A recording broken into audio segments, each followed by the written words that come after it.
به نام خدا. حکایتگوی داستان 40 دیو و 40 پسر هستم. به نظرتون پسرای پادشاه حریف 40 دیو میشن؟ پادشاهی بود که 40 پسر داشت. روزی پسرها را خواست و گفت به هر کدامتان یک اسب و مقداری پول میدهم. بروید دور دنیا بگردید و دختران دلخواهتان را پیدا کنید.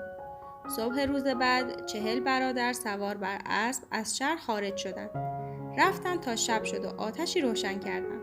قرار شد برادر کوچک تا صبح بیدار بماند و آتش را روشن نگه دارد تا هم سردشان نشود هم جانوران درنده به آنها حمله نکنند.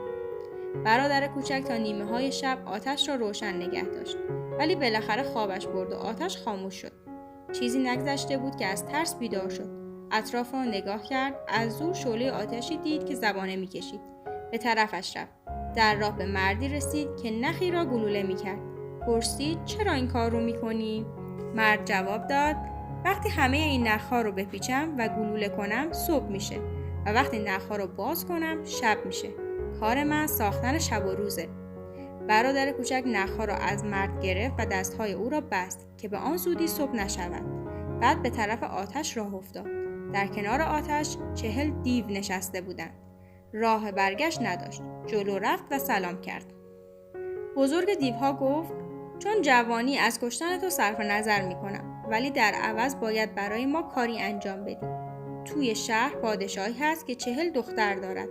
ما 40 دیو عاشق اون 40 دختر شدیم، ولی نمیتونیم به قصر پادشاه بریم، چون پادشاه سگ سیاه بزرگی داره که اجازه نمیده هیچ کس از 4 فرسخی قصر رد بشه. تو باید سگ رو بکشی تا ما بتونیم دختران پادشاه رو به دست بیاریم. برادر کوچک قبول کرد. 40 دیو و برادر کوچک رفتن تا به 4 فرسخی قصر پادشاه رسیدن. برادر کوچک از آنها جدا شد و به طرف قصر رفت. چند قدمی که رفت، سگ سیاه بزرگی که از چشمانش آتش میبارید به طرفش حمله کرد. پسر خدا را یاد کرد و چنان با شمشیر بر پشت سگ زد که او را از 2 نیم کرد. بعد کمند انداخت، از دیوار قصر بالا رفت و علامت داد. دیوها یکی یکی از کمند بالا رفتند. برادر کوچک با شمشیر سرشان را زد. گوشهایشان را توی دستمال گذاشت و از دیوار قصر پایین آمد. بعد مقداری هیزم جمع کرد و رفت تا به جای اولش رسید و آتش را روشن کرد. بعد چنگل از آتش برداشت و سراغ مردی رفت که دستهایش را بسته بود و دستهای او را باز کرد. مرد شب و روزساز دوباره مشغول پیچیدن نخها شد و کم کم هوا روشن شد. صبح 40 برادر دوباره به شهری رفتند که پادشاهش 40 دختر داشت. ماموران پادشاه دنبال کسی میگشتند که سگ سیاه و 40 دیو را کشته بود. برادر کوچک جلو رفت و گفت من کشتم.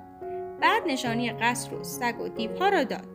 ماموران پادشاه خوشحال شدند و هر 40 برادر را به حضور پادشاه بردند. برادر کوچک 80 گوش بریده را جلوی پادشاه گذاشت.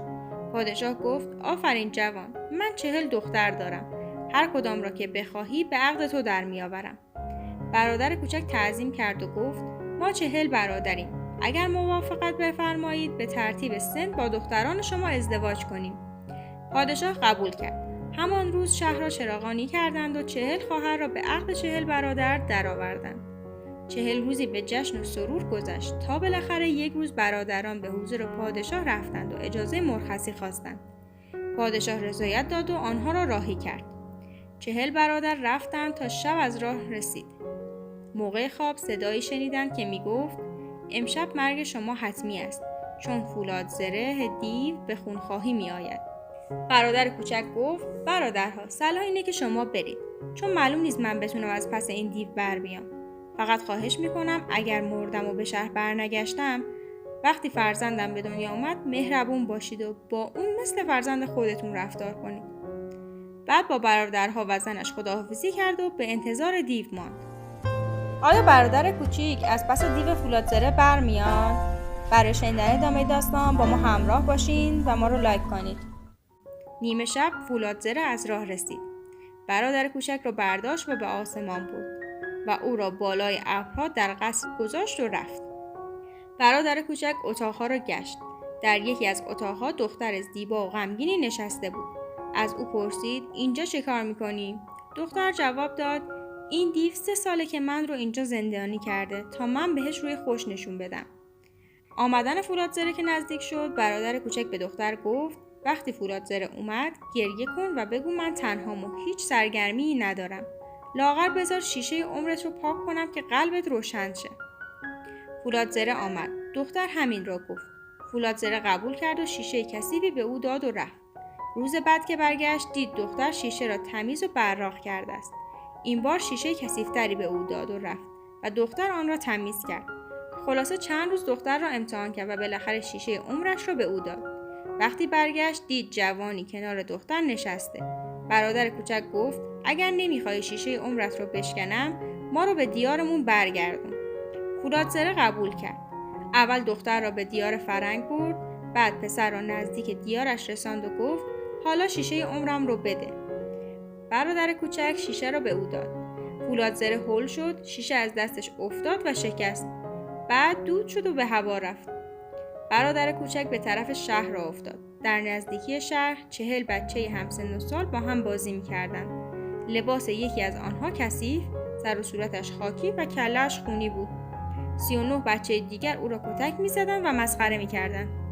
برادر کوچک فهمید که او فرزندش است، ولی به روی خودش نیاورد. قصر مجللی ساخت و یکی را دنبال پدر و برادرانش فرستاد. پادشاه و پسرانش که آوازه این مرد پولدار را شنیده بودند به آنجا رفتند. برادر کوچک به صورتش نقاب زد که او را نشناسند. وقتی همه جمع شدند برادر کوچک رو به پدرش کرد و گفت قربان شما این بچه ها را میشناسید؟ پادشاه جواب داد نوه‌های من هستند. برادر کوچک پرسید این بچه که لباسش کهنه است این کیه؟ پادشاه جواب داد اون هم نوه من است، اما چون پدر ندارد به شادابی دیگران نیست. بعد به کودک نگاه کرد و شرمنده شد. برادر کوچک رو به برادرانش کرد و گفت برادر شما که پدر این بچه بود کجاست؟ گفتند از او خبر نداریم. روزی که برمیگشتیم فولادزره اون رو با خودش به آسمون برد. برادر کوچک نقاب از صورت برداشت.